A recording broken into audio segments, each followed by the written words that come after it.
Hai semua, eh, video kali ini akan lebih ke bacotan aja sih, lebih bacotan tentang pemain-pemain yang lagi baru di-upload gitu, baru masuk ke FC Mobile.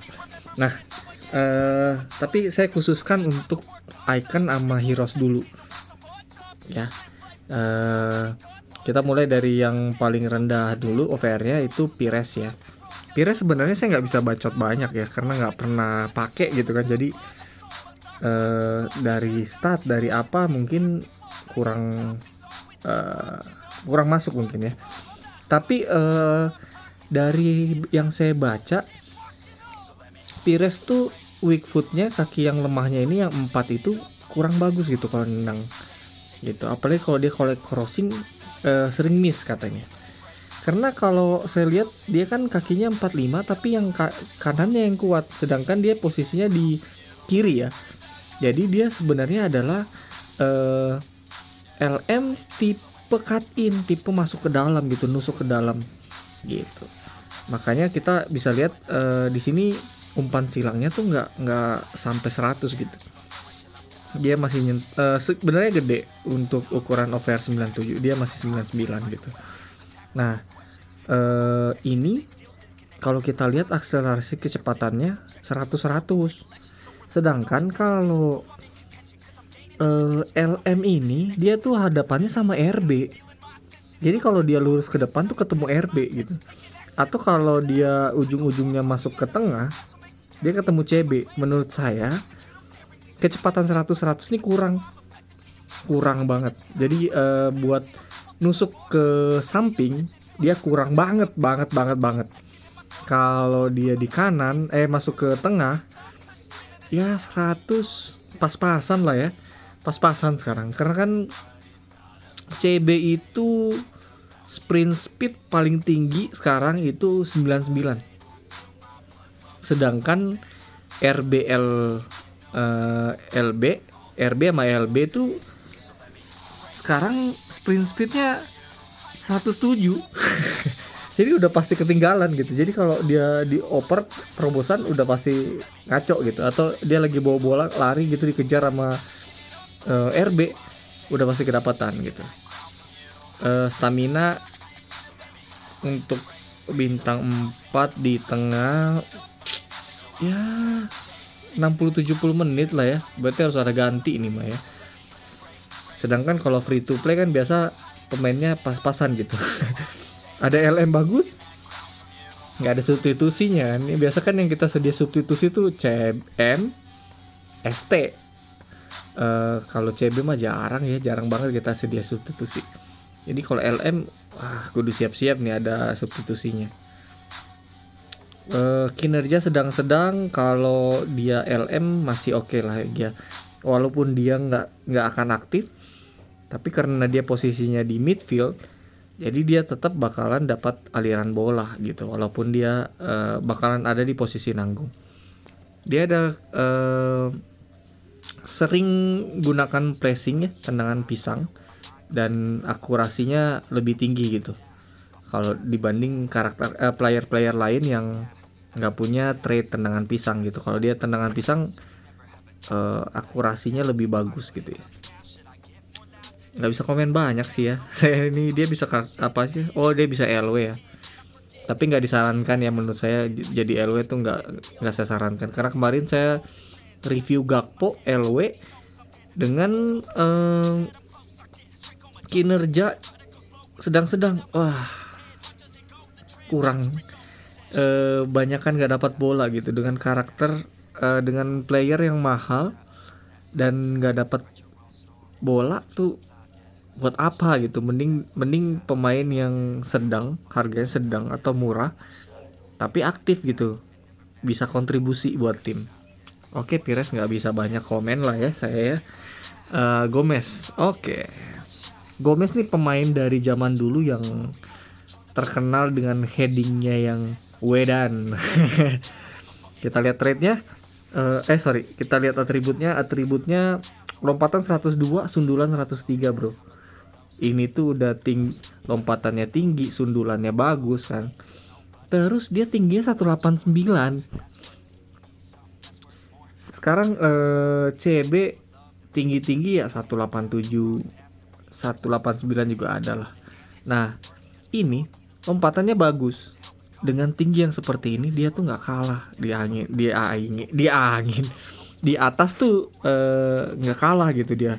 Jadi ini bagus ya. Terus kecepatan sprintnya 101. Untuk ST itu menurut saya udah cukup untuk ngelewatin CB-CB yang maksimal sprint speed 99 lah.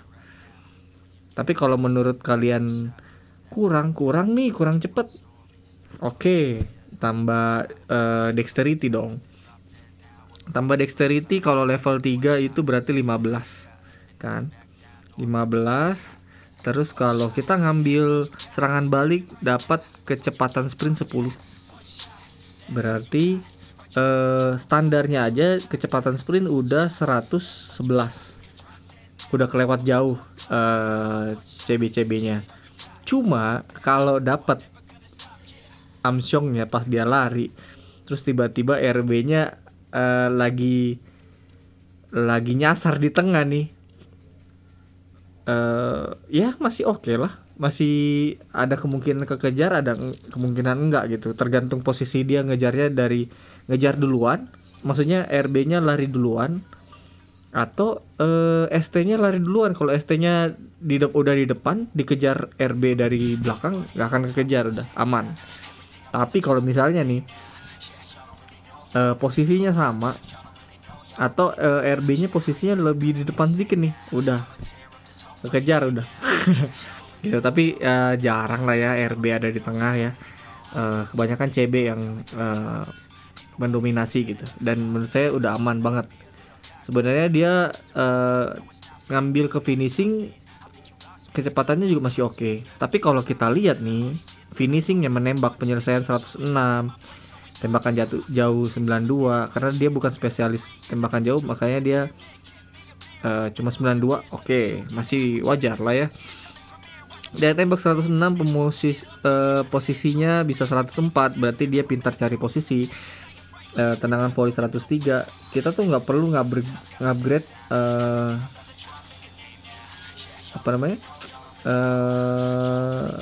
penyelesaian gitu, nggak perlu kita ngambil shooting, karena menurut saya statnya udah bagus gitu. Untuk buat ST ini udah cukup bagus gitu. Yang perlu di-upgrade adalah kecepatan, karena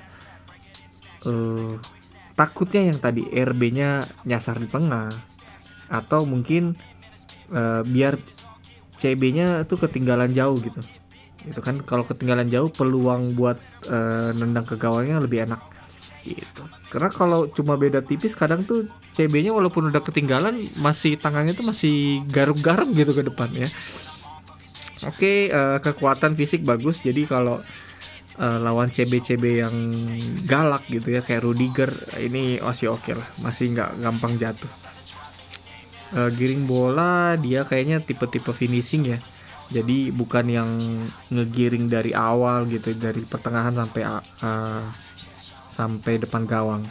Oke lah, ini pemain yang bagus. Cuma mungkin yang isunya itu adalah teman-teman yang mau pakai manajer sambil head to head gitu kan. Wah, gerakan triknya, skill move-nya cuma 3 nih. Ribet ya. Kayak nggak bisa lenceng gitu kan.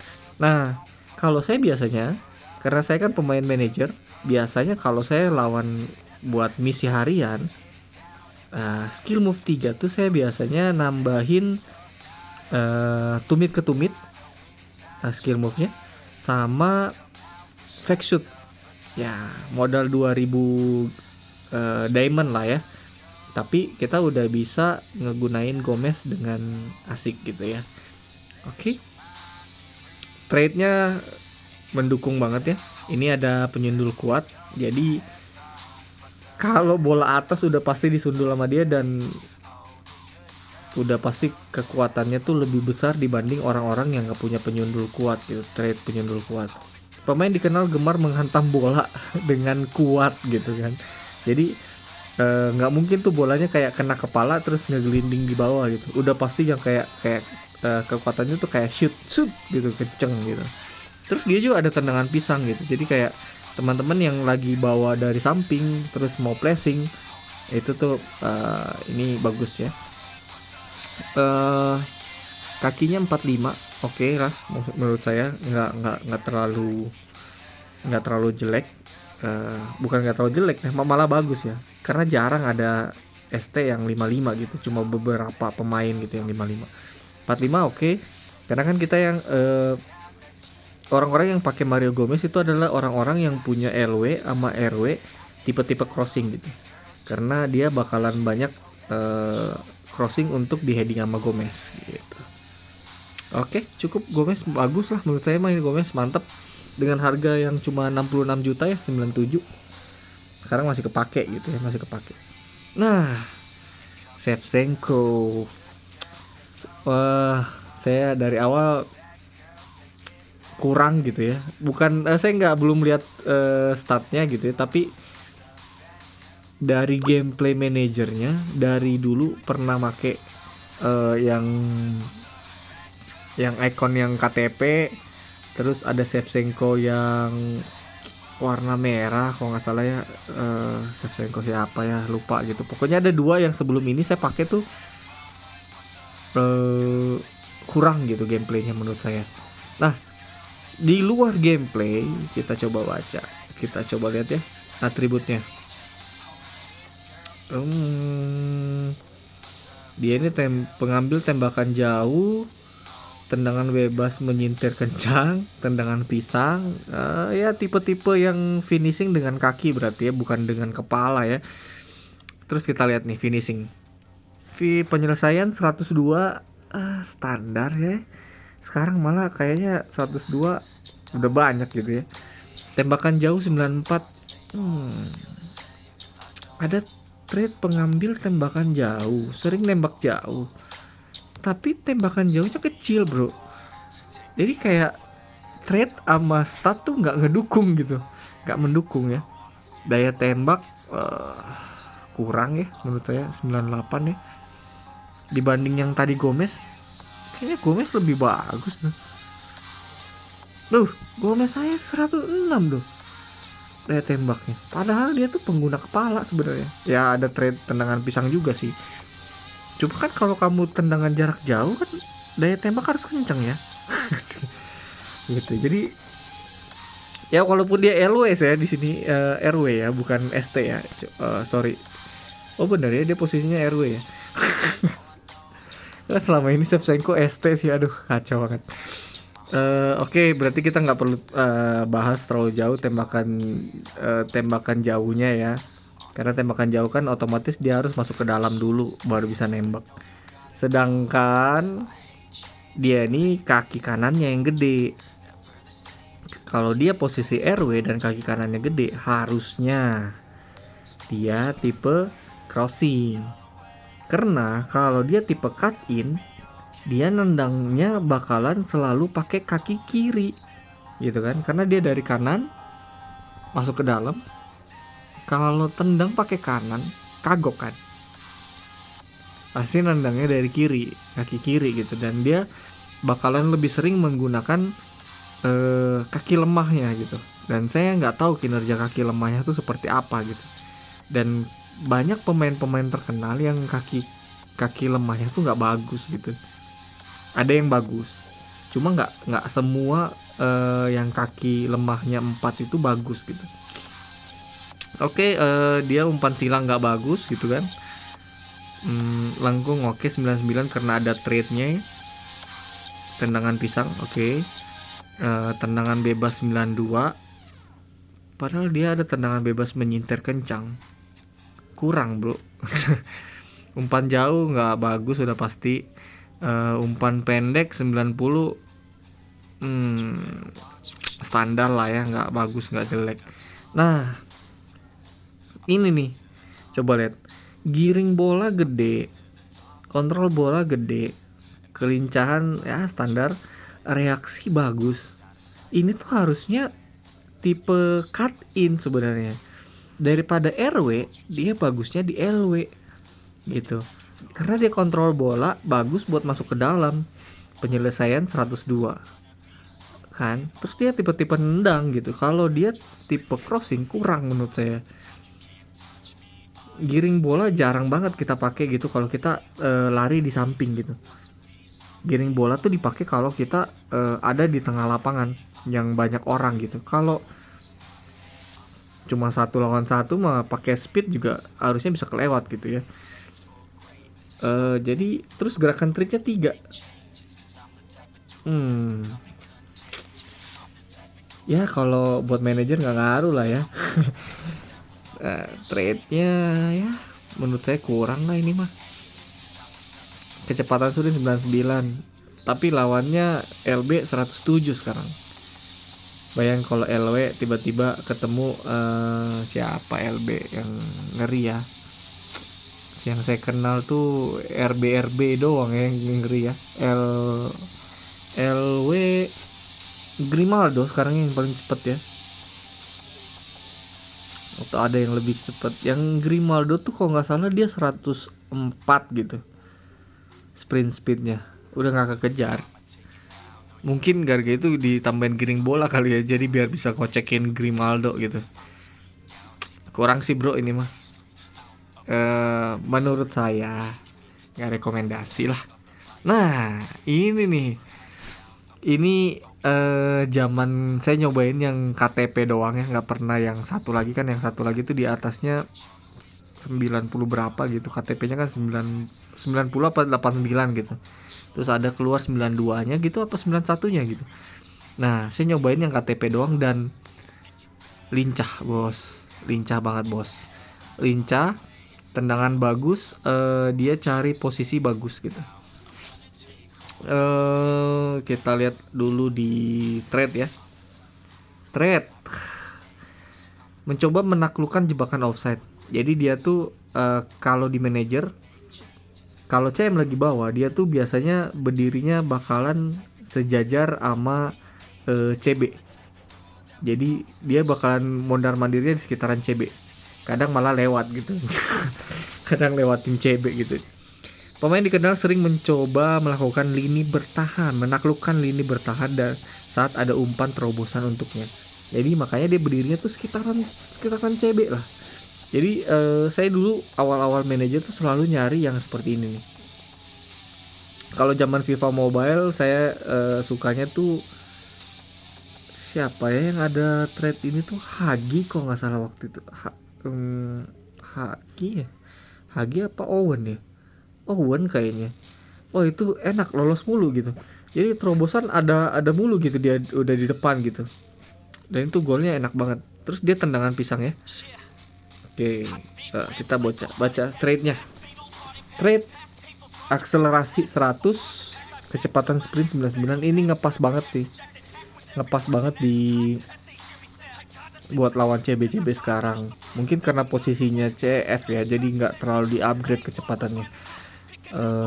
Ini CF kan lebih banyak bermain sebagai CAM yang menyerang gitu sebenarnya. Ibaratnya sebagai CAM yang menyerang karena posisinya ada di depan CAM dikit, di belakang ST. Jadi makanya dia biasanya kalau kita lihat nih dia shadow striker. Oh ini bukan ya. Ini pemain target loh. Mungkin karena dia bisa jadi ST ya. Oke. Berarti nggak ada ya di shadow striker. Tapi biasanya CF tuh di sini tuh kalau kita ngambil, oh ini sorry bro, ini penembak gitu ya, sniper dia ya.